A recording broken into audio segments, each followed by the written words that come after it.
Tengo el gusto de saludar a Enrique de Rosa, que es psiquiatra. Enrique, ¿qué tal? Buen día, ¿qué tal? ¿Cómo le va? ¿Cómo anda? ¿Qué tal, Eduardo y equipo? ¿Cómo anda? ¿Bien? Qué excelente mensaje el del doctor Cormillot recién. Sí, Gracias, claro. gracias.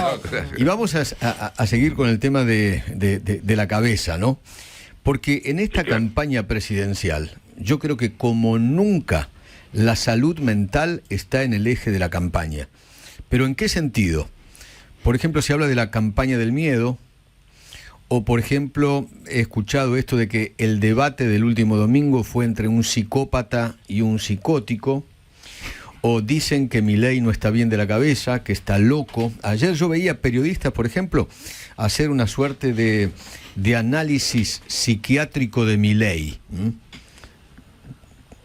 ¿Qué podemos decir de todo esto, Doc?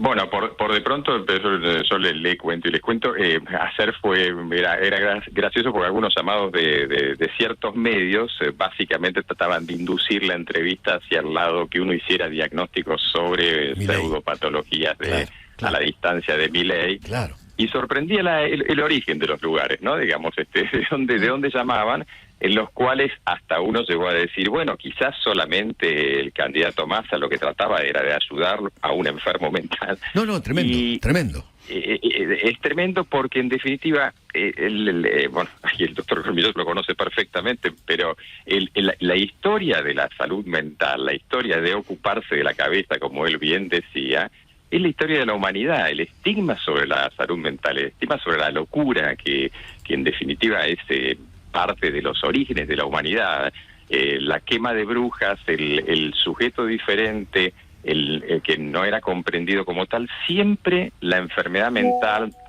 o más ampliamente neuropsiquiátrica, tuvo una connotación mágica, divina y por ende temible, ¿no? Entonces, cuando uno articula un discurso en base a un temor tan arcaico como ese, no es casual, mucho menos si tiene un equipo de campaña que lo asesora sobre eso. Es decir, está articulando sobre algo que es casi prerracional. Sí. Cuando el candidato Massa plantea un psicotécnico, ¿qué le está queriendo sugerir al otro candidato? ¿Que no está bien de la cabeza? Bueno, por de pronto que no sabe que es un psicotécnico. Un psicotécnico no daría muchos datos sobre eso, pero claramente, otra vez, articula sobre el miedo de los otros. Es decir, contales por qué no te fue bien, por qué no te renovaron. Y fíjense cómo el argumento no busca ser un argumento razonable, sino emocional. Es decir, si alguien lo piensa 2 segundos, a un pasante no serás un psicotécnico y a un pasante, en definitiva, puede o no pasar. Es decir, de hecho hay gente que va a renovar el registro de conductor y el Bender es uno de los estudios, ¿no? El Bender no lo pasa y no por eso entra en la locura. Lo que sí está claramente para el público rápidamente y en una especie de golpe de efecto tratando de decir, bueno, hay un sujeto que padece una incapacidad civil. Bueno, ahí está el doctor Iesi, que puede explicarles perfectamente lo que es que una persona sea declarada incapaz civilmente por vía de la justicia. Claro. Y grosso modo está articulando ese punto, ¿no? Sí. Sí. Usted escribió un artículo llamado La campaña psiquiátrica, jugando con la salud mental de la población. ¿Qué es lo que quiso explicar ahí? Que creo que cuando se traslada el eje justamente, ¿qué vamos a hacer en salud? Si vamos a hacer algo en salud, ¿qué vamos a hacer en justicia? ¿Qué vamos a hacer en seguridad?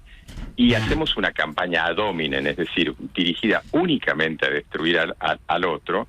Tengo que apelar a estos miedos, al temor psiquiátrico, al temor de la enfermedad, al temor de lo mágico y casi de la brujería.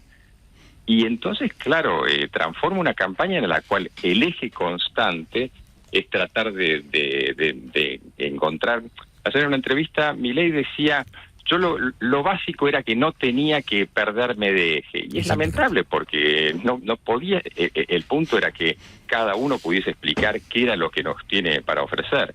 Entonces, el eje se desplazó hacia demostrar si uno es sano o no, lo cual es muy lamentable. Es como si en esta charla tuviéramos que ambas partes de la charla establecer si estamos o no locos, ¿no? Y las relaciones humanas no se establecen desde ese punto. Totalmente. Enrique, muchísimas gracias. Le mando un gran abrazo. Otro para ustedes. Un abrazo. Muy buen día. Un abrazo, Enrique. Enrique de Rosa.